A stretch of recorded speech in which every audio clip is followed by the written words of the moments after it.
By 2026, someone will blow up the servers, and the internet will be done. So our goal here at New Polity is to get you ready for the intellectual life without the internet. We have a print magazine, which contains all of our best work and some of the greatest post-liberal Catholic thinking out there. So get offline before it all blows up. Subscribe. You get 4 issues a year, and right now you can get 30% off of every back issue. It is the best way to support New Polity. Thanks.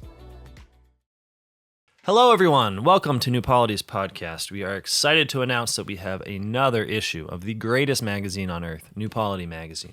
That's right. It's here. It's beautiful. There's a strange little wolf stealing things from on the front cover. 4 issues a year of the best post-liberal thinking, and I think some of the most profound critique of culture out there today. But what do I know? I'm editing it.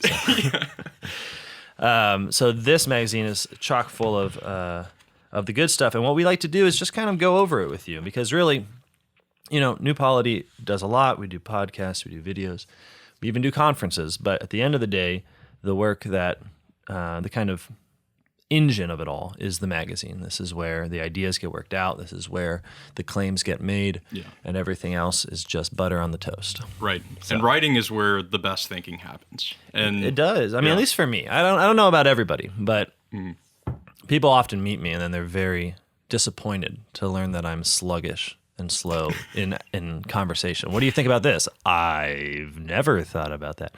But put me alone in a room with a piece of paper and a pen, and I start thinking it. I write down what I think. I look at it. I say, that's ridiculous. And then I rebut myself. And then eventually, the truth wins. Yeah. We appreciate it. And it's a bit of, varied content in the recent magazines. Instead of just, early on, it was academic articles only. Yep. But yeah, now we have the overtures, stuff from the tradition that we're pulling up. Yep. Some more straightforward articles, reviews, and then we do have the academic stuff. Check this out, guys. Junkies. All right, sneak peek. You still have to subscribe to the magazine right away, but I will show you how cool it is.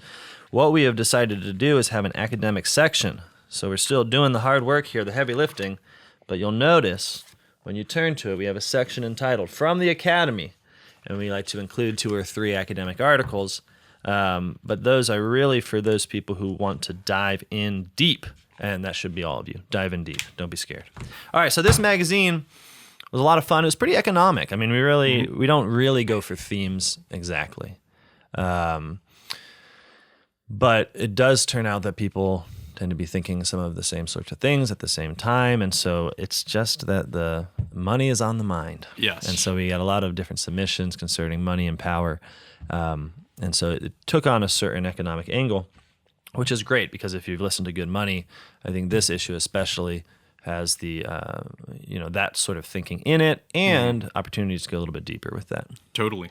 Some heavy lifting with Medaille, his article, and especially his practical implications. Yeah. Because he's talking about stock ownership and the anonymous societies, as he calls it. Yes. This move towards anonymity.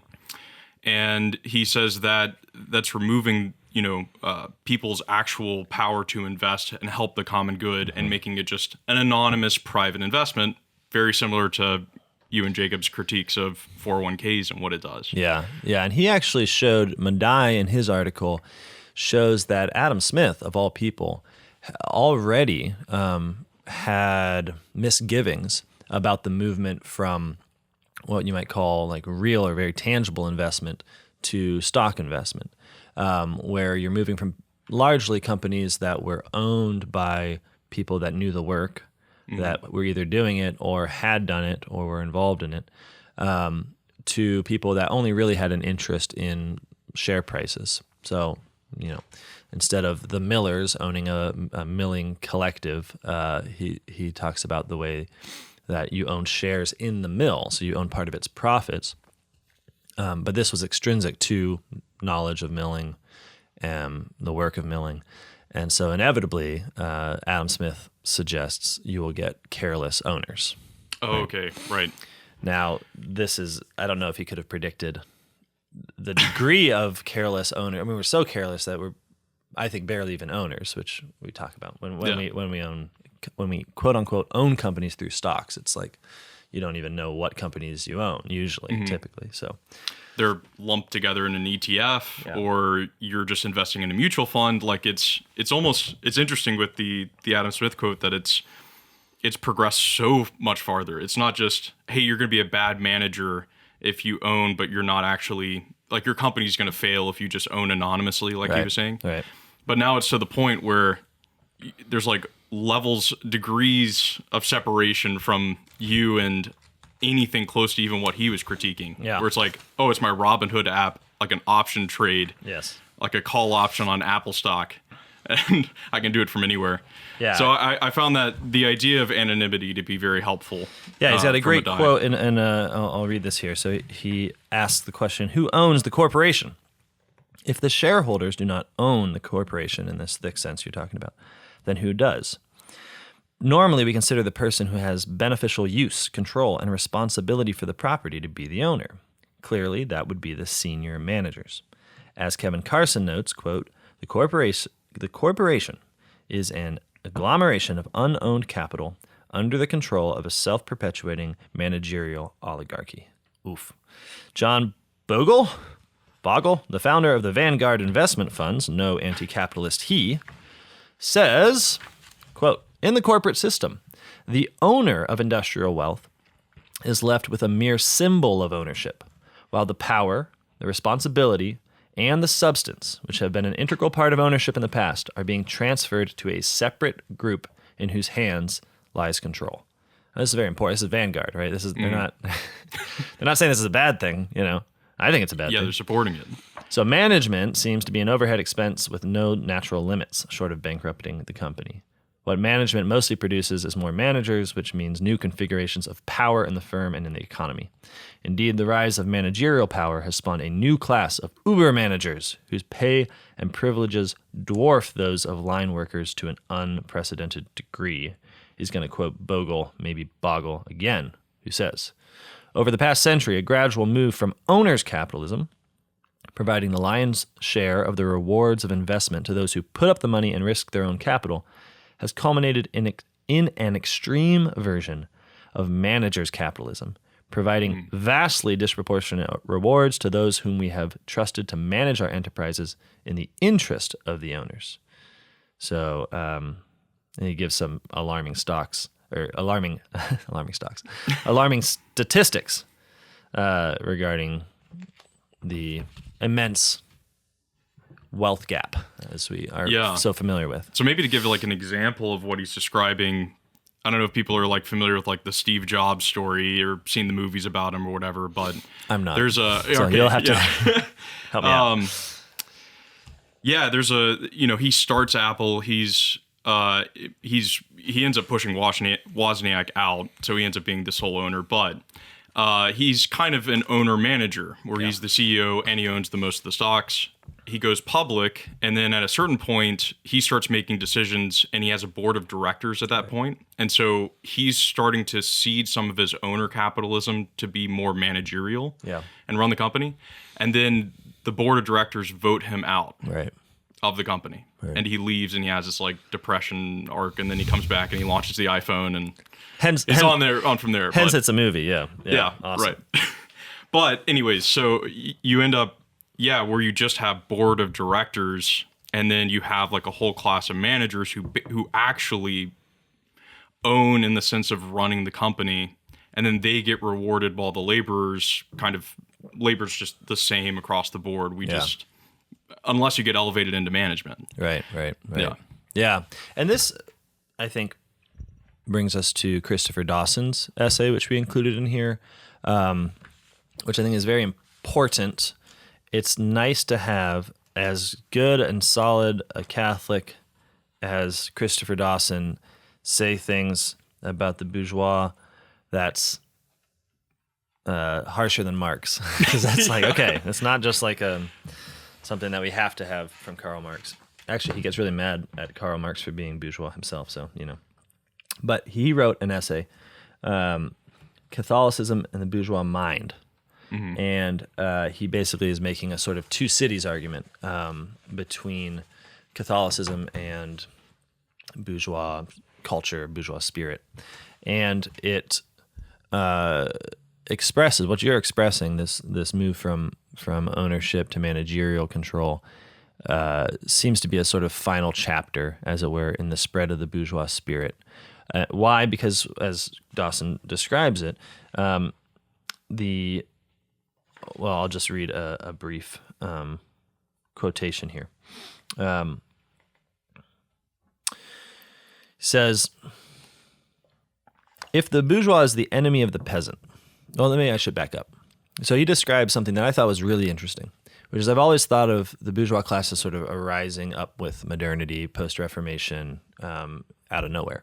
Mm-hmm. He says, no, it's not really that. It was always a part of Christendom. It was always part of the medieval town. There were middlemen who specifically lived in urban environments, but they were a very small group of people because most of life was through the growing of food in the peasantry, the making of things in the artisans, and then in the land ownership and warfare of the nobles, right? And so there was a kind of hierarchical life there, but that didn't mean that there was no such thing as money, and that didn't mean that there was no such thing as a kind of life, whether as a merchant or as a banker or something like that, that could exist in the town without having that direct reliance on the land, and could actually live through money. He describes using money as the tools of the trade. But it was always a very limited sphere, cultural sphere. It was always viewed with antipathy by everybody else, but it had a kind of dogged life. What Dawson is asking is, why is it now that this very limited life within the walls of the medieval city is just absolutely the spirit of the age, that there is no, we don't have any of those other classes I mentioned, right? We don't have peasants, we don't have warriors, everyone does what they do for the sake of money, through the use of money, needs money to survive. Okay. The bourgeois life is no longer a limited description of one option. It is basically the way. So you're no longer a peasant. You're moving into being like a wage earner, laborers, and like the aristocracy or the nobles. What are they up to? Yeah, what are they in up our to? age? Yeah, making money. Making money. Okay, right. So I'll read this. So, but if the bourgeois is the enemy of the peasant, he is no less the enemy of the artist and the craftsman. As Sambar, these names, you guys can just murder me on my pronunciations in the comments. It's fine. He's shown in his elaborate study of the historic evolution of the bourgeois type. The craftsman, like the artist, has an organic relation to the object of his work. Quote, they see in their work a part of themselves and identify themselves with it, so that they would be happy if they can never be separated from it. For, in the pre-capitalist order, the production of goods is the act of living men who, so to speak, incarnate themselves in their works. And so it follows the same laws that rule their physical life, in the same way as the growth of a tree or the active reproduction of an animal obeys in its direction and measure and end the internal necessities of the living organism. The attitude of the bourgeois, on the other hand, is that of the merchant whose relation to his merchandise is external and impersonal. He sees in them only objects of exchange, the value of which is to be measured exclusively in terms of money. It makes no difference whether he is dealing in works of art or cheap ready-made suits. All that matters is the volume of the transactions and the amount of profit to be derived from them. In other words, his attitude is not qualitative, but quantitative. It is easy enough to see why this should be, for the bourgeois was originally the middleman who stood between the producer and the consumer, as a merchant, salesman, broker, or banker. And thus, there is not merely an analogy, but an organic connection between the role of the bourgeois in society and the economic function of money. One is the middle man, and the other is the medium of exchange. The bourgeois lives for money, not merely as the peasant or the soldier or even the artist often does, right? Like they're desperately trying to get money because they need to. But in a deeper sense, since money is to him what arms are to the soldier and land is to the peasant, the tools of his trade, and the medium through which he expresses himself, so that he often takes an almost disinterested pleasure in his wealth because of the virtuosity he has displayed in his financial operations. In short, the bourgeois is essentially a money maker, at once its servant and its master, and the development of his social ascendancy shows the degree to which civilization and human life are dominated by the money power. All right, this is great stuff, and it really rings true, because it expresses, when you look at our society, again, 100 years down the road here, you can see how the making of money has become. Sorry, this is an interesting point, right? Because sometimes you hear us talk and you think, oh, they think everyone's really greedy. Like they want money because they want to use it for power and such. I don't think that's actually what's happening here. Like when you have universalized necessity of wage labor, and when you live in the cash nexus, which is just to say that you need money to survive at whatever state of life you're at, your ability to gain money also becomes a marker of value. So it begins to take the place of, or rather it begins to provide honor, and then your inability to make money begins to provide shame. There's not like an alternative set of values out there where you can say like, look, I'm poor, but I'm an incredible fighter. Or look, I'm terrible at making money, but I care for this land or something like that. These values are largely gone, and in their place, money becomes the way of evaluating success, the way of evaluating of having arrived within society and that sort of thing. Right. The best people we reward with money, everything has to be rewarded as it becomes the only value, Totally. The only Yeah, it's and like that's a when people are bourgeois like spirit. Yeah. That. Okay.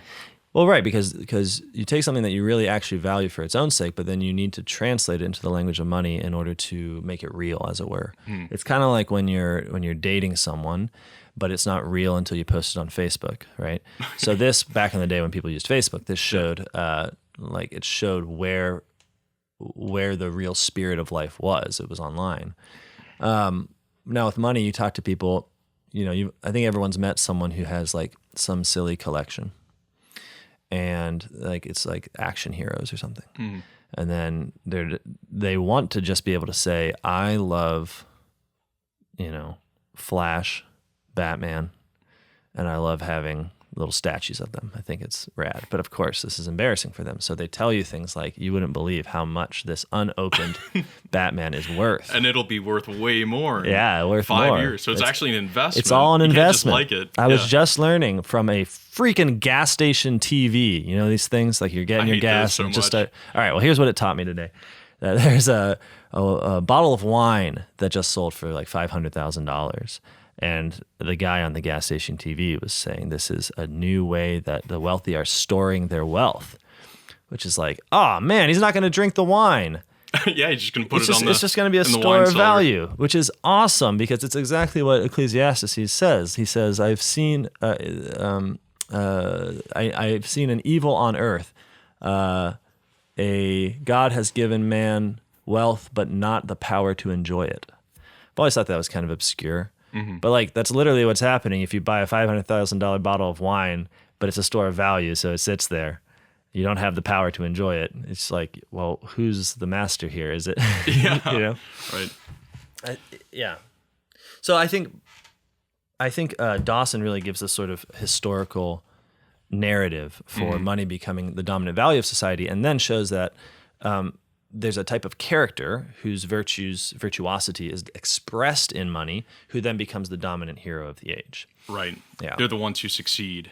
Totally. Yeah. And this is really important because we think of our like super billionaires and stuff as we want them to fill that like aristocrat role, right? Oh, Whether we yeah. hate them or love them, we want them to be like our sort of our heroes, our knights, our wicked kings, and we want to put them up there. But they're not. They're like our shopkeepers on steroids. It seems like. Yeah. And this is why I think Elon Musk and Mark Zuckerberg will never have that MMA fight that they promised. Because think about it. I was really hoping they would, because you remember, know what I'm talking about. They're briefly going to beat the crap out of each other in a cage match, and it was like, I mean, it was awesome. Like, the very thought. No, think about it. Like it wasn't just the possibility of a fight where one of two people who I find annoying is gonna get punched. I'm gonna get to watch. Face, yeah. It wasn't just that. That's crude. It was that they were beginning to countenance a new set of values that were not bourgeois. Right? So they had this idea of competition. But the thing about competition within capitalism is that it's never over, right? So if you're making money and the whole competition is who can make the most money, no one ever wins because you could always make more money, right? Like, it's very sad. Like, I remember when Elon Musk became he became the richest person in the world very briefly in this sort of horse race. And they told him, hey, you're the richest man in the world. And he said, oh, am I? Well, back to work. And everyone was like, oh, he's so humble and so incredible. This is why he's so rich. But that's the lamest, most bourgeois answer you can have, because what he was acknowledging in this is that there's no victory lap, there's no celebration, there's no goal that's achieved, because when you're expressing yourself through your virtuosity through the making of money, you simply are always obliged to make more money. So back to work is the answer. What's the reward for becoming the richest man in the world? Doing more of the same thing you were doing before. Rise and grind tomorrow. Rise and grind, baby. So, but the fight, like, somebody wins. Somebody unequivocally gets the hand raised, gets honor and glory on the basis of their butt kicking capacity, which is measured and then finishes. There's a cathartic moment, and in that moment they rise to the level of a new kind of person. And Dawson describes the need for a new kind of humanity, and not just like a. Well, so he describes this need, and I think of what he's saying there, right? Like, when it is the case that our mega billionaires receive honor and glory because they like roundhouse kicked someone in the face in an excellent manner, then they're now being judged by a standard that's quite outside of themselves, outside of the values of their culture, but most importantly, I think, has a finitude to it, right? And I think even in getting your butt kicked in that fight, you would be undergoing the same transformation. Like, you would put yourself on the line to be judged in a final way. And I think this would lead you to the edge of conversion, because if you really felt it, if it's like, and I'm getting romantic here, but this is what I imagine would happen. Is like Zuck, he's looking for happiness all his life, and then finally, when he just slams that guy and his hands raised, he has this moment of like, this is what all this searching and striving was for. And then he gives away all his wealth. It's like a St. Francis moment, right? So he like takes off his clothes on national TV and he sells it all. He gives it all to the monasteries and he just fights. Like, that's what he does. This is the best possible universe. He just fights. Yeah. And everyone gives him that glory that he sought, but it becomes socially helpful as opposed to socially harmful, which is what the accumulation of money as your only victory does. Yeah. Harms the world. And if you're just making... Yeah, you can't really have that moment of like genuine honor or like hands raised victory. Yeah, you just can't have that if it's, X is doing better than Facebook now or whatever, or Meta. Yeah. They all change their company names now too. You got to change things around to keep in the news, as it were. Yeah, so he talks a lot about the spiritual change that's necessary. I'll read the end because it's quite good. He says. Oh, and just to be clear, this essay is about comparing the gospel to the bourgeois type. So he defines two types of fundamental spiritualities, open and closed. The bourgeois is fundamentally closed, and the Christian is fundamentally open. So he says, seen from this point of view, it is obvious that the Christian ethos is essentially anti-bourgeois, since it is the ethos of love. This is particularly obvious in the case of St. Francis, who appropriated to his use the phraseology of medieval erotic poetry and used the anti-bourgeois concepts of the chivalrous class consciousness, such as Adele, Nobel, and Gentil, in order to define the spiritual character of the true mystic, right? So the appeal of Christianity is to an immense nobility that scorns accumulation. But it is no less clear in the case of the gospel itself. The spirit of the gospel is eminently that of the open type, which gives, asking nothing in return, and spends itself for others. It is essentially hostile to the spirit of calculation, the spirit of worldly prudence, and above all to the spirit of religious self-seeking and self-satisfaction. For what is the Pharisee but a spiritual bourgeois, a typically closed nature, a man who applies the principle of calculation and gain, not to economics but to religion itself, a hoarder of merits who reckons his accounts with heaven as though God was his banker. It is against this closed, self-sufficient moralist ethic that the fiercest denunciations of the gospel are directed. Even the sinner who possesses a seed of generosity, a faculty of self-surrender, and an openness of spirit is nearer to the kingdom of heaven than the righteous Pharisee. For the soul that is closed to love is closed to grace. Yeah. I thought it was just extremely powerful.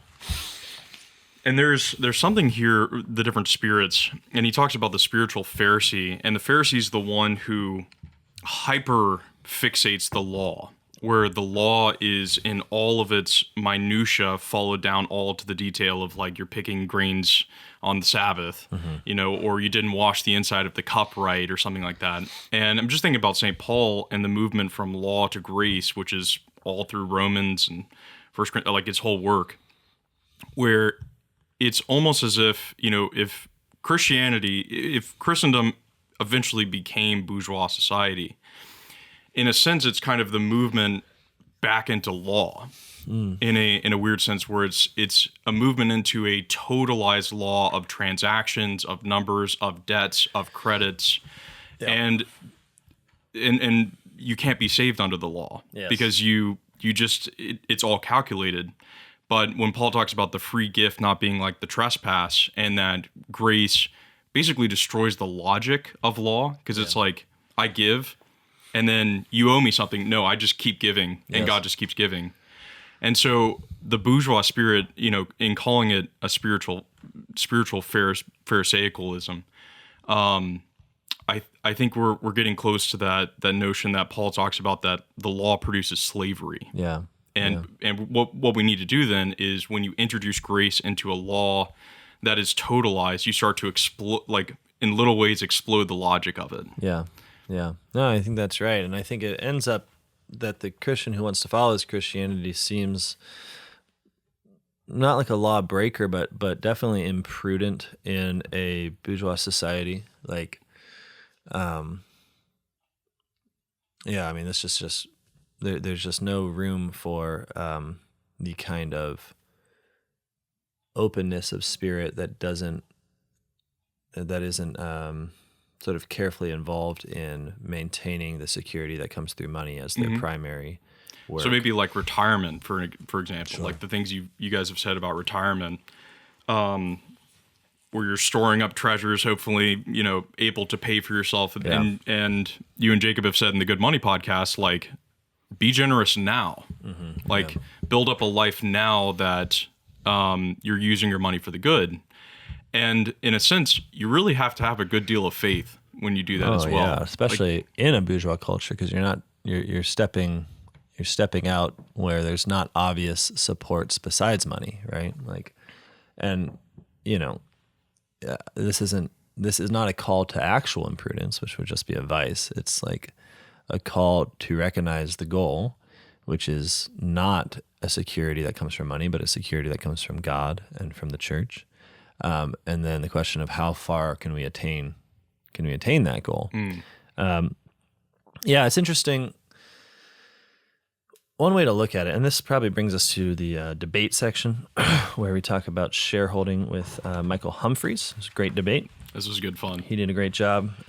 He sent us something telling us we were totally wrong, and then we sent him something saying, no, we're totally right, and we hope that the debate will continue.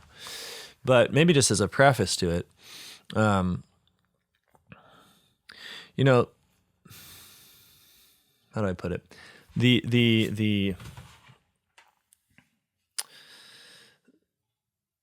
It can seem imprudent to say that, look, Christianity teaches giving way over saving. It teaches risking oneself with the other rather than calculation and the pursuit of security through money. It condemns hoarding of all kinds, even hoarding for some ostensibly, future good motive. So it can seem like there's a sort of imprudence being advocated for it, and I understand that. And what I want to suggest is actually, done properly, the virtues that govern the use of money within the Christian tradition do provide the security that the bourgeois spirit longs for in money. They just don't provide it in that same way. It becomes a fruit of the Catholic pursuit of some other good and not the actual good being pursued. So what do I mean? I mean something like this. It's like if you have a bunch of money saved up, you can say, well, I'm going to put this to my retirement, and eventually when I get old, I'm going to use it to buy a nurse, or I'm going to buy some luxury goods where I can enjoy the end of my life in comfort, or I'm going to buy drugs to keep me living, or something like that. And it's not that the desire for security and even to some extent comfort is bad, but within the Christian tradition, we realize, I think, that where that security really comes from at the end of the day is people. It's the church, most fundamentally, like other Christians who love us and want to take care of us. And so the question becomes, how do we use money in such a way that we have networks of kin and networks of care and networks of friends who will do what we need because they love us? Because money is, as Christ says, for the sake of making friends. He tells us to make friends with it. And he's not just given a random like, hey, by the way, people are pretty pleased with you if you throw $20 at them. He's saying like, well, the use of this thing is going to get you the security that, like the careful use of the thing is going to get you the security that the thing itself seems to give you at the end, but doesn't quite really. So what I mean is, you can imagine this, right? Like if you very carefully took all of that extra money that you get, all your surplus, and after taking care of the poor, etc., you have the surplus. If instead of investing it in the major companies of America in order to secure for yourself a comfortable retirement, what if you took that money and then very deliberately invested in people who you knew you were going to share the whole of your life with? So give really careful gifts. Maybe there's a guy who is, he's a neighbor, he's a little down on his luck, but he's managing. But if you could get him a lawnmower, like a good one, then he could really up his business that he's working on and be able to more effectively, do lawn care in your town. Well, guess what? You haven't just given a gift, which has merit in itself, but you've also probably made a friend. Mm-hmm. You've probably made a friend that if he sticks around is going to look at you as you get older as someone whom he wants to give back to. Now, it's not a machine, and this is the difference. There is trust involved. You can't guarantee that friend isn't going to be like, thanks, sucker, takes the lawnmower, gets rich, kind of moves out of town. Yeah, right. Yeah. So I'm not denying the need for trust and faith and the risk of the other. Like you're always risking the other. There's no getting around that. I don't want to suggest that when you look at what Christianity teaches, it's somehow a equal opposite machine that gets the same results. It's like, well, you can have the machine of investment in the stock market that gets you this definite result, or you can have the machine of the virtues, which makes people act in this way and gets you this definite result. It's like, no. These are two forms of life. One which is an act that involves you in risk and in the necessity of virtue. Like you need everybody to be virtuous. Okay, but you can see, I think, how at the end of the day, money is actually as risky in terms of what its value will be in the future. So you're betting on an economy that's not going to go through massive inflation. You're betting that your money is still going to be worth something. You're betting that the stock market itself won't crash, won't fail. And we know it does, right? Great Depression or something, you can have everything stored up in the bank, and then it's not worth anything. Right. So where's your retirement now? You're betting that your money will be able to provide you the needs that you need at that time. Let's say if you need, the better, nicer house or nurses or whatever, it could be that that friends would be a lot better, or family would be a lot better to take care of you at that time than people you could pay. Right. Pretty much guaranteed. Well, that's for sure. And so the call here is not anything imprudent. It's actually to be thrifty and careful for the first time with your money and to say, okay, if this is for security, be honest. Where is your security? Your security is in your family. It's in your friends. It's in your church. So the kinds of things we should do for our money should build up our friends, our family, our church, our city, right? It should create the kind of city that we want to live in. So local investment isn't just again, it's not just like an equal but opposite place to invest. It's like, why don't you invest in your local economy versus in Google and Microsoft? It's like, no, when you turn to a local investment, you're actually part of the good that you're investing in. So you're making friends in a very broad way that you can then enjoy. And so there's a thriftiness, I think, to the Christian virtue ethic, which is like use money for the sake of that security that money alone can't promise, but that friends can. And they promise because they're friends. They promise in freedom, which I think is marvelous.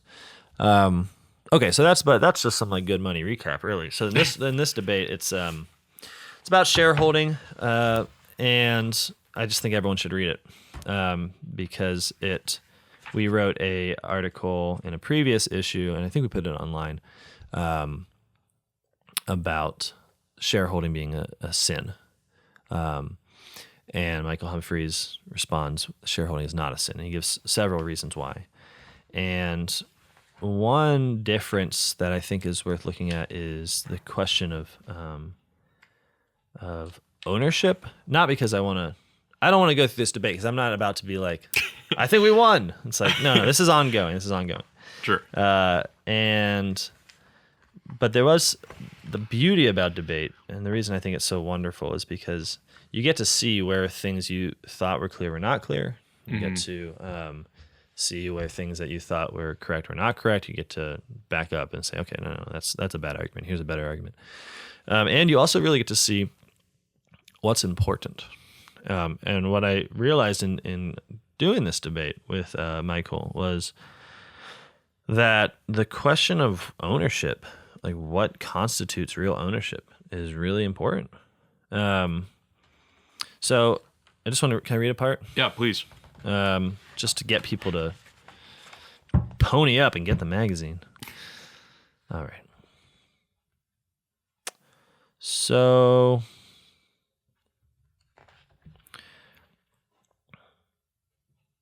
this is concerning the question of voting rights. So when you own stock in a company, you ostensibly have rights to take part in certain decisions. And I'm learning that this is less and less meaningful over time. Yeah.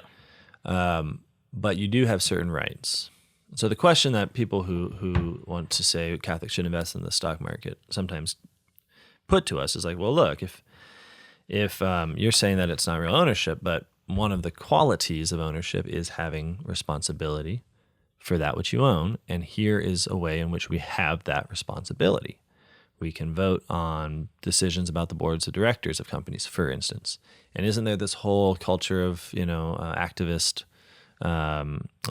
use of voting, like can't we be Catholics and invest in companies, and then because we have this position, use our shareholder influence for getting better decisions, something like that. And so this part I'm going to read is sort of in reference to that problem. Okay. Humphreys, along with many other defenders of the stock market, take great comfort in the voting rights that accrue to certain levels of shareholders.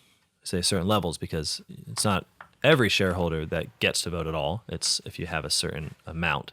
And usually it's a lot. A lot. Yeah. And if you're doing it through an index or a mutual fund, part of doing it through a mutual fund is that you give your voting right up to the mutual fund, right? So Vanguard votes for you, which we have questioned this because the USCCB seems to suggest at some point that this is a bad way of operating. Like we should really take responsibility, but they don't seem to be against using mutual funds or anything like that.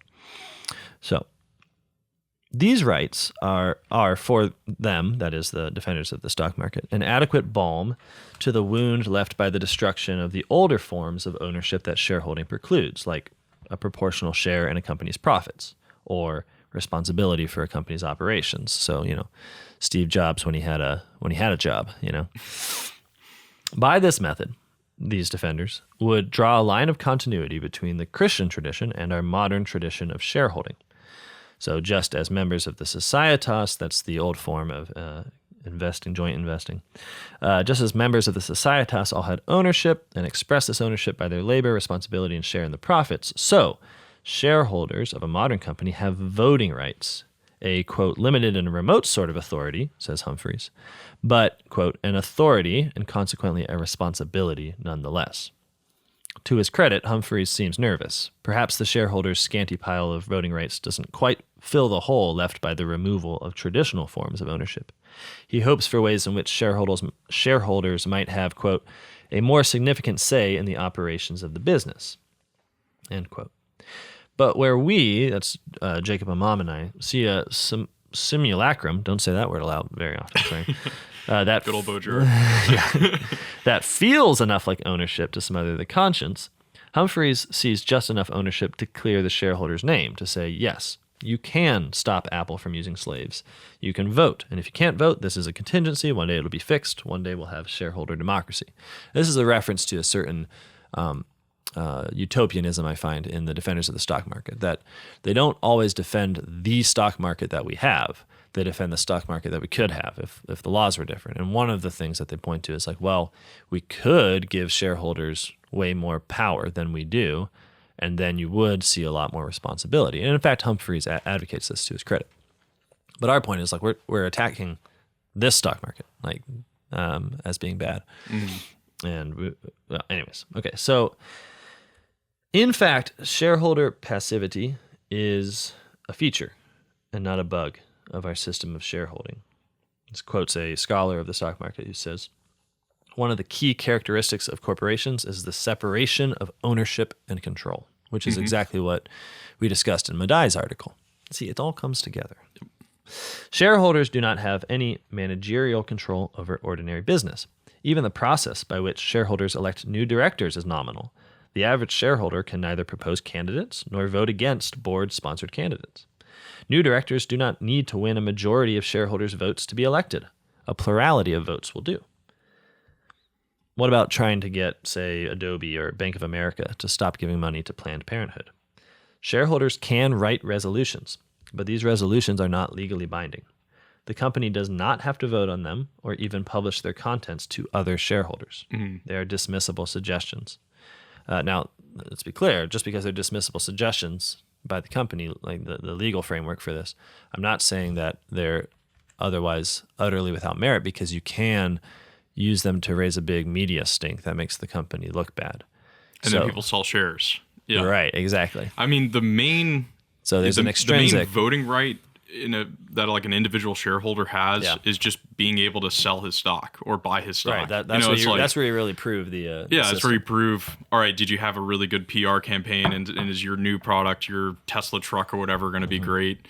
And then if it is, buy, right? And then, oh no, maybe it won't go as far, starts plummeting. But like investors are not sitting there like, I want to vote to make the Tesla truck better. Yeah. They just buy and sell. Yeah, and we sort of get to this. Yeah. Yeah, but anyways. All this makes ownership a merely moralistic category, a label you must technically be able to stick on your acts of shareholding in order to render them licit. Humphreys assents to the obvious moral truth that if you gain from a company, you also gain a responsibility for its operations. But he seems to be satisfied that this responsibility only sort of exists and should exist more, and in the meantime, let's just press on. So let's pretend for a moment that the voting rights granted to shareholders are a sufficient form of ownership to justify the money they make from selling their shares. Okay, so we're going to do a thought experiment. Let's say, okay, that's whatever you can do with those voting rights. That's great. Surely it could not be the case that an unpracticed voting right is a sufficient form of ownership in this regard, right? The legal capacity to be responsible is not yet responsibility. Yeah, you just have the potential to be responsible. And this is my one great contribution to science. If one were to own a dog on this basis, it would be obviously ridiculous. That's my dog. I don't feed it. I don't house it. I have no idea where it is or what it is doing. I take no part in making any particular decisions regarding it, but I could. If it bites someone, I'm not liable. Still, if you sell my dog, I deserve the money from it. Why? Because I had the abstract right to direct my dog's behavior. Now, obviously, anyone hearing this would be justified in shooting my dog. He would even be justified in shooting me. If it is the case that a voting right accrues sufficient responsibility to justify shareholding, then it would seem to follow that all those who own shares without exercising those voting rights are actually unjustified in holding shares, right? Capitalists may argue that a purchase price is sufficient, like having just bought it is sufficient to justify holding some property as private property, but Catholics, like Humphreys, know better. Private property is justified as a means of service to the common good. The Christian tradition wouldn't bat an eye if a lawful authority were to confiscate and redistribute a parcel of productive property that was only technically owned, but was in fact being hoarded and wasted. As Pope St. John Paul II said, ownership of this kind has no justification and represents an abuse in the sight of God and man. Just so, defenders of the stock market should not flinch to recommend that share ownership be contingent on the use of voting rights, right? So not ownership because you could vote, but ownership if you do vote. And that wherever these rights are not used, a lawful authority should confiscate the offending shareholders' shares, cash them out, and redistribute their value as payments to the religious orders. So that's our suggestion. But I think this is really important because I think sometimes we can get very abstract with this discussion. And we can imagine that it's like, yeah, nothing's really changed. I've got stocks in a company, and that's basically the same as having some kind of ownership in the company where I have part of its profits and responsibility for its operation. And you can tell because look, I'm getting some money when I sell the stock, and that's kind of like getting a share of the profits. And I have voting rights, and that's kind of like responsibility. But it's like the difference is actually infinite. It's the difference between potency and act. It's the difference between a capacity and a genuine responsibility. It's like, it seems to me like it's smarter to just say, hey, ownership as we normally speak of it, like the dog, involves responsibility intrinsically. So if you say, well, I've got a new form of ownership I want to talk about where responsibility is extrinsic to it, like you can do it or you can not be responsible. You still own it. I think it would be more sensible to say, well, then that's not what we mean by ownership. You're talking about a different relationship than to say, oh, I guess, yeah, responsibility isn't actually intrinsic to ownership. Ownership is something broader than that. It's whatever. It's sort of a nominal term. That doesn't seem right to me. So anyways, but that's just one part of the debate. Humphreys is a brilliant guy who really gets into the history of it and does a lot of great critiques. And so I would really recommend, if nothing else, people reading that. I think, and this moves beyond just to kind of more of a categorization. It seems like the people who really get into like where the money's moving in stock market things, where they've seen the hedge funds, they've been on Wall Street, whatever. They're as cynical as we're presenting it to be. Yeah, it's funny. Like they're not over there like, this is great. They're like I remember I got into knowing about stock market stuff around like 2020 and 21, where you had these insane inflation from the Fed, and so all these companies were just killing it and making a lot of money. I saw one company, and also all the vaccine companies, right? Johnson & Johnson. Yeah. There was one in Chicago, I remember, in like mid 2020 that announced they just made this video and said, we've had one study where our vaccine was like effective. Yeah. And it was only like 2 months after COVID was like, had kind of broken. Yeah. And instantly their share price went up by like some billions. Yeah. Yeah. Come to find out, the CEO had taken call options, which I don't know if you know what. I have no idea what that is. It's basically you're betting on the share price within a certain time frame. Okay. And so if it jumps, 100%, you could make something like a 10,000% return. Wow. He bought like a few $1 million of call options on his own company. Wow. Awesome. And then cashed out some insane amount. And so I watched that whole thing unfold. Yes. And I think, wow, look at all the Catholic values going on. Yeah. Like, this is definitely good. Share price is so good, you'll have a heart attack. But the options market is like 4 times larger than the actual stock market is. And that's side betting on stocks. Gotcha. You have all sorts of hedge funds that will, like what happened with GameStop, AMC, and then you add on to that all the external Bitcoin crypto stuff going on.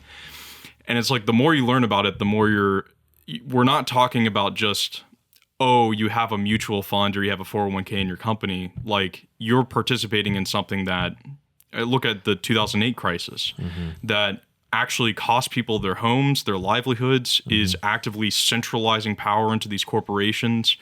I mean, the numbers we're dealing with is in the trillions of dollars for one company. Yeah. Like S&P 500 is like $17 trillion among 500 companies. Right. That's like, we're talking about astronomical wealth, and that's away from the workers. Like, the context in which these debates are going in, I feel like that can be missed by some people. Yeah, because I think sometimes Catholics, we're kind of moralists. Like, you get a couple boys together, get a couple beers, and you're going to start asking about whether something's really a sin, and you're going to, you know what I mean? Yeah. That's just good fun.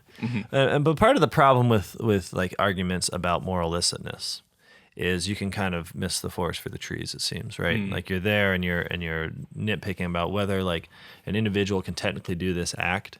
Yeah. But when you back up, it's like you're sitting in like the pagan temple asking, whether you can, light a candle. And it's like, maybe you can, maybe you can't, man. But you're in the pagan temple. Just maybe, be clear. Yeah, no, this does seem to be one of those effects. Now, that being said, it's not like it is, because these things are integrated. It is the case that we have to get the moral questions right, because all of the insanity you're talking about, it seems to us, is implied in the act, the personal act. So structures of sin, we think, aren't extrinsic to personal sin. Rather, precisely because there's some element of violence, something contrary to nature in the very smallest personal decision, you have the kind of foothold for the entire structure to be built. I think it would be difficult to argue that if it was a virtuous act, if it was something good to do from the beginning, that such atrocities could be built up on top of it. Now, it's not impossible, right? So there's ways that people can be manipulated. Good acts can be used for evil ends, things like that, of course. But yeah, as a general rule, there is a tie between personal sin and structures of sin, and we need to follow that up. And so that's why I think these debates are worth having. And the structures orient a particular type of behavior. Right, so you have a secondary back. market, and then all of a sudden you're buying options on it, and then you're trading this and that, and then you're embodying that bourgeois spirit by doing that. Now, if you're in a mutual fund or it's a 401k, I think it's less, you're less becoming like that if it's just part of your work. Yeah, they just give it to you. If you're actively trading, and you see that it's just all numbers, that's... Yeah. Anyways, there's we all have like, but beyond the debate, beyond the intellectual work, there are reasons for being convinced. There are reasons for being swayed into a particular attraction or repulsion to this kind of behavior. And one of the ways that this manifests itself is through an analysis of character, right? So this is how most people, I think, actually operate. Very few people really like to sort of get into moral debates. I mean, it seems to me. Yeah. Sort of a rare breed. I mean, I like them, but they're kind of obnoxious at parties. So I understand that other people tend to ask questions that are more like, well, this person does this, and I don't like him. Like, he seems to be repulsive in some way, and I don't want to be like that. Or, well, this person acts in this way, and he's my hero. I want to be like him. I mean, something about the theology of the saints, just this is implicit. It's not like you have a bunch of rules that St. Francis follows, and that's why St. Francis is St. Francis. It's precisely the inverse. You love St. Francis. You hear about the stuff he does, and you're like, what is this guy about? And you derive from his life, from his character, the kind of rules that you could follow to imitate the saint, right? You say like, okay, it's not the case that you just sit there thinking like, it is good to give away your goods to the poor. And then St. Francis did that, and I want to be like him because he obeyed the law so well. It's like, no. You hear the story of St. Francis giving everything away, and you ask, by what spirit, by what norm, by what law, what law did he take into himself?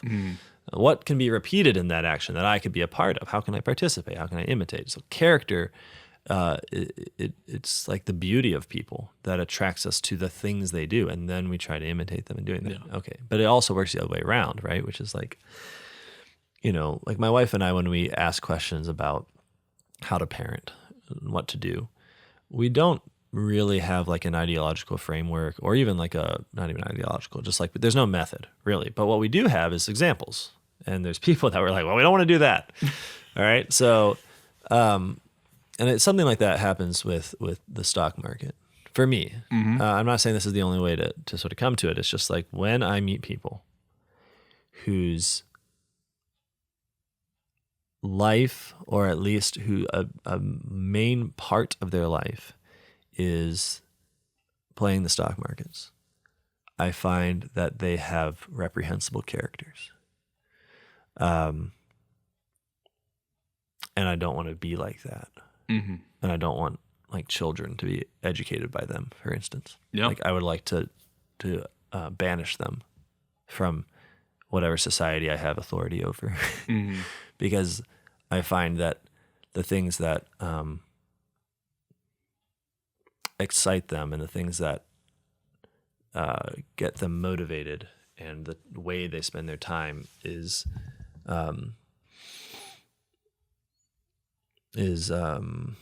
that closed bourgeois spirit. Just go to a Bitcoin convention in Miami, and you will have like hell.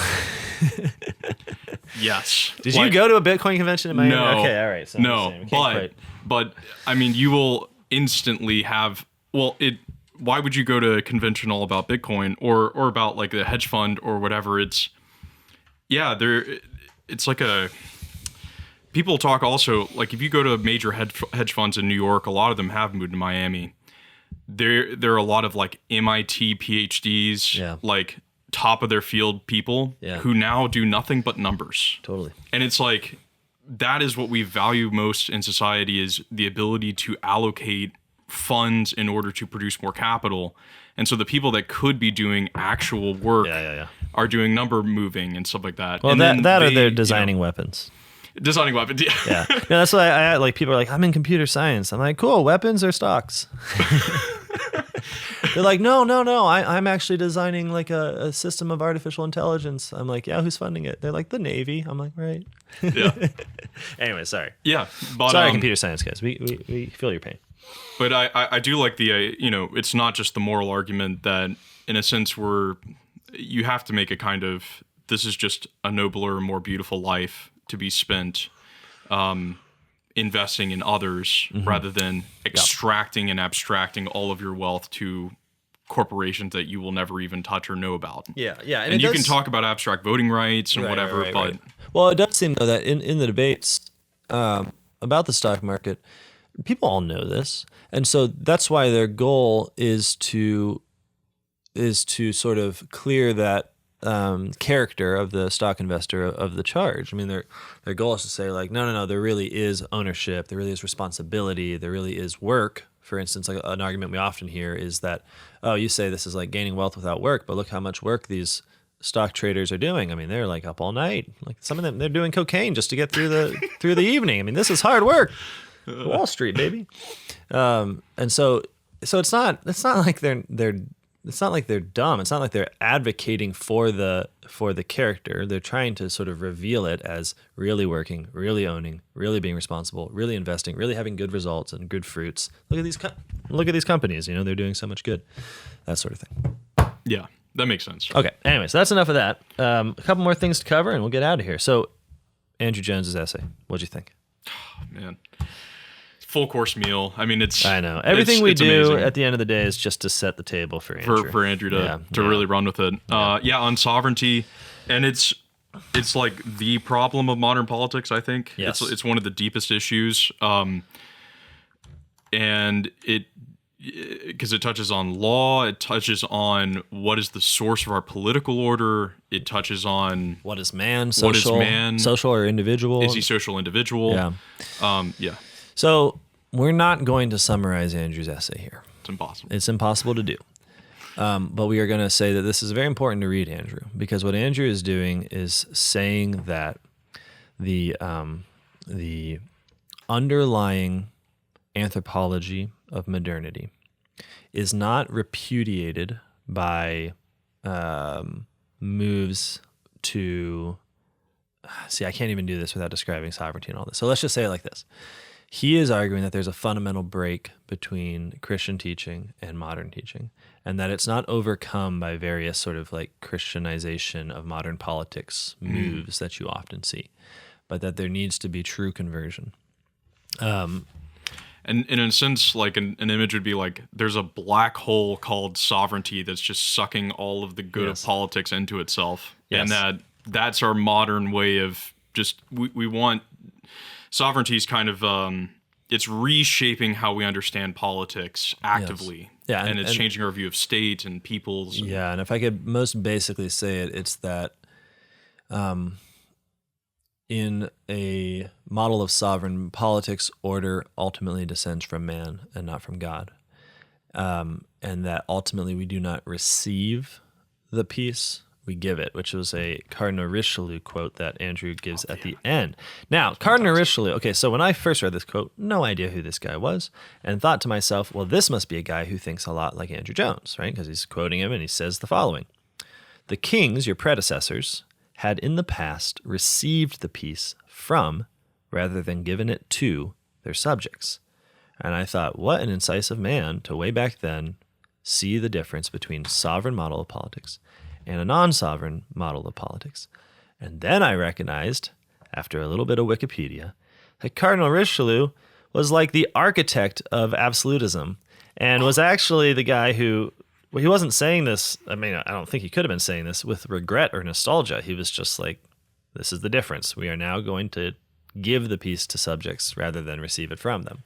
Oh, so I yeah, never so knew I, that. no, I didn't know that either. So, and Andrew will make this point all the time that like, don't think about this change from Christendom to modernity as somehow the introduction of something that isn't Christian or isn't from the church. It is the corruption of the church. It's not like an extrinsic force that does this or an external force that does this. It's cardinals. It's the clergy. He made the point to me, and I think it's quite right. Like when Henry VIII declared himself head of the church, there was one bishop that resisted. One. Yeah. John Fisher, right? He's a saint. Yeah, he's a saint. But like, so what we're looking at is the corruption of the baptized into a new form of life where they live in a certain rebellion to God and the order He has for us. It is not like there's this pure, uncorrupted Catholic civilization that meets some kind of Mongol horde that makes them all into liberals. Yeah. And there's like, it's almost variations on what was there that instead of we receive the peace, now we give the peace. Yeah. But that small variation makes it is like a total inversion of the understanding of politics. Yes, I think so. So we won't do anything besides tell you to read it. I'm going to read the last quote just to whet your appetite, okay? We live in an increasingly tyrannical society, an aspect of which is its Hobbesian construction of social reality. Now, by Hobbesian, he means this sovereign construction where order descends from man. Effective reactions to this tyranny cannot be to merely resurrect old manifestations of Hobbesianism in order to turn them against current versions. The solution to liberalism is not sovereignty. Sovereignty is already liberal, and liberalism is already sovereign. They have been bound together since their beginnings. Divine right or other forms of theocratic absolutism gain us nothing in our conflict with liberalism. To embrace them is merely to play another round of the same old game, a game that is rather played out. So that's the idea. If you want it, read it. Okay. Michael Higgins wrote a great essay on Orwell. And it's simple stuff in some ways. It's just saying that the metaphysics of dystopia that underlie what we think of Orwellianism really are our metaphysics. So a kind of nominalism, a kind of belief in power over act. So the idea that power is properly understood as like a sheer capacity for action, rather than potentiality that belongs to something by its nature, a limited potentiality. So, in a similar way of, you receive the piece, you don't give the piece. It's like what he's arguing here, what Orwell's saying is that, well, we're supposed to receive reality and then respond, but in, Orwell's dystopia, we make the reality, we impose it upon, and 2 + 2 can be 5. Right. And as long as the big brother says this is this, you are freed by that slavery to their reality. Right. You know. Yeah. No. It's an excellent companion piece with Andrews because he sort of describes the far end of like, well, this is what it's like for order to really come from man. I'll read a quick point. All of this, so he's sort of summing up some of his essay, makes us rethink our use of the word Orwellian. How do you say Orwellian? I mean, you put a V on it? Orwellian. Orwellian. When, for example, someone is silenced or punished for refusing to use preferred pronouns, there is certainly something Orwellian afoot. Yet this move is not Orwellian simply, or first, because beliefs are being policed, or speech oppressed. It is Orwellian because belief and speech about gender as an objective reality are being policed and suppressed. Big Brother hates free speech and unregulated thought. Yet he also hates objective reality, especially the public recognition of objective reality. So if we frame this issue exhaustively in terms of individual freedom, then we play into Big Brother's hands. That's a really good point, because sometimes we get this idea that the reason that all of the gender ideology stuff that we hate, I've tried to make an effort not to use the word woke ever, but it's really helpful to signify what people signify when they use it as the signifier. So all that woke stuff. It's not like sometimes we want to say like, well, what's wrong here is that it's all false, right? These are all lies, right? And we're going to not live by lies. And instead we have the truth, and here's objective reality. But what Higgins is pointing out is that the kind of deeper metaphysical underpinning is not that it's false as opposed to true, but that neither matters because order descends from man. Yes. So this is why we live in a weird age where like it's not that you'll hear the response like, I think that human beings are fundamentally androgynous and that gender is a certain way of acting, but nothing more. People don't actually say that. What they say is, sometimes I refer to people by whatever pronouns they want, and other times I don't.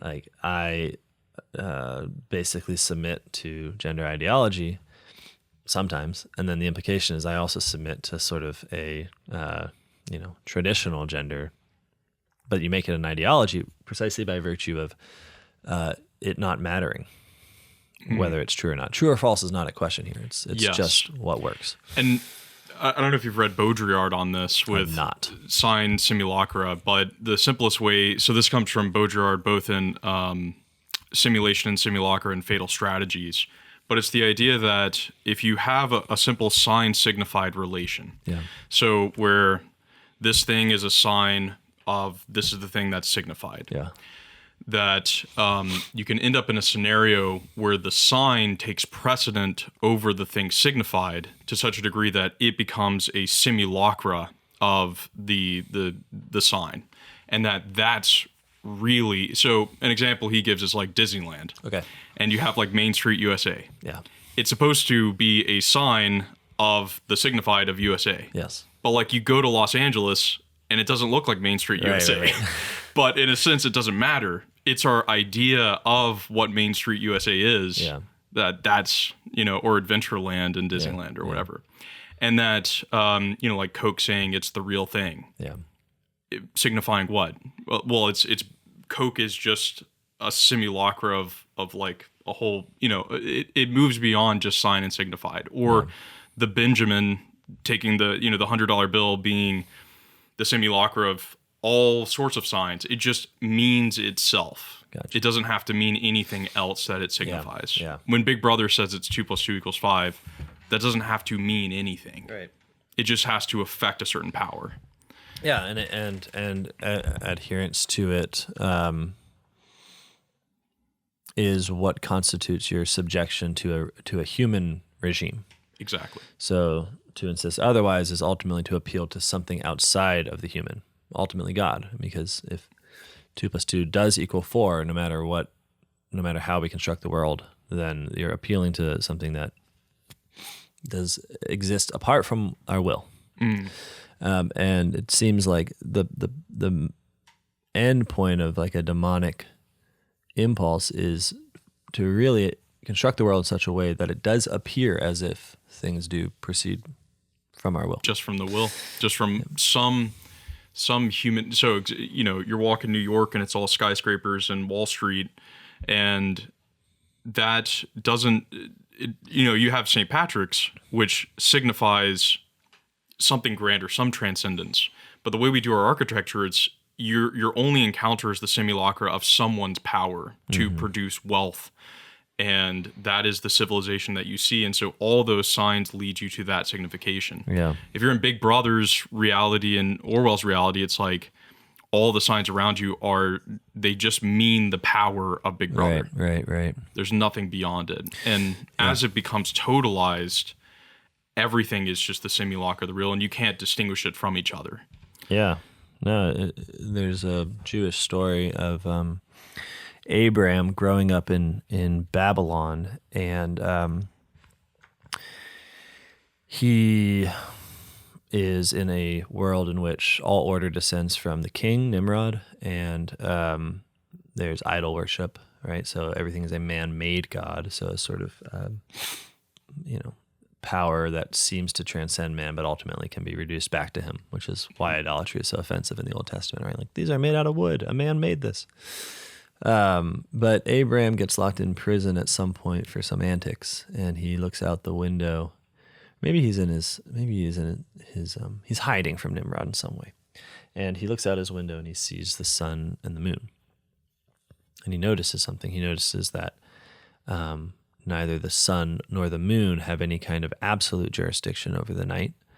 Rather, the sun rules the day and the moon rules the night, which is, of course, the Genesis text where the story is coming from. Mm-hmm. And he concludes that neither can be God or gods, because that which gives way to another is not God, right?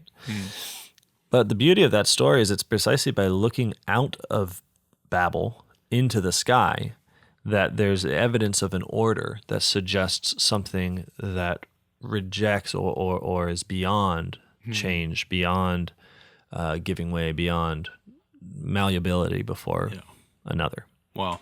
And that's where Abraham meets God.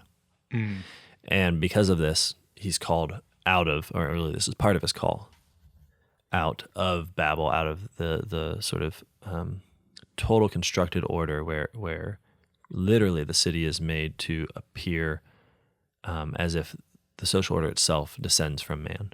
We don't need God. He's called out of this into wilderness, essentially. Yeah. So, all of which is to say, stop worshiping idols, I suppose. Yeah. But yeah, Higgins did a great job. We're really excited about that essay. We should probably wrap it up here, but we should name so many people. We should just give our thanks to Thomas Storck for being very meticulous about St. John Paul II on speculation. Just trying to nail down what the Pope means when he condemns speculation.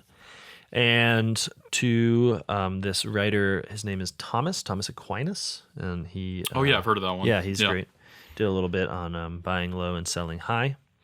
And we have a review section, so if you're just want to read this to figure out what else to read, well, we've got it for you, okay? So we have reviews of Sigrid Undset's Catherine of Siena, so a really great biography of the saint by our very own Maria Brandel. She wrote that review. We've got a review of Roger Scruton's The Soul of the World by our Adam Sandinato, who is an excellent guitarist. And another review by, I'm going to murder this name, Alejandro Taransomajano. Nailed it. Thanks, man. Who actually did a really, really great essay on 3 different murals in Mexico City and in D.C. and in which city in Italy? A city in Italy. And used them rather brilliantly to compare and contrast the visions of political order that each encapsulate. So These are just some of the great goods you can get from subscribing to New Polity Magazine. Absolutely. And it really is a great way to support the mission of New Polity, and you will have a lot to chew on if you get it. It's very dense and very wide as well in terms of the discussion. The reviews are really good, so get your magazine. And we should introduce this guy, because I realize this is your first time showing up on the screen. Yeah, I'm always behind the screens. This is Alex Denley. Alex Denley's going to be with us, and he is doing a little bit of everything here. He'll be our man behind the podcasts primarily, and we really appreciate that. But he's also contributing to the magazine. He's going to be writing some reviews, some essays, and hopefully doing some podcasting of his own. And who knows what else? He'll probably be answering emails too. So sounds good. All right, enjoying it. Okay, guys, thank you so much for listening, and we will see you next time. Bye.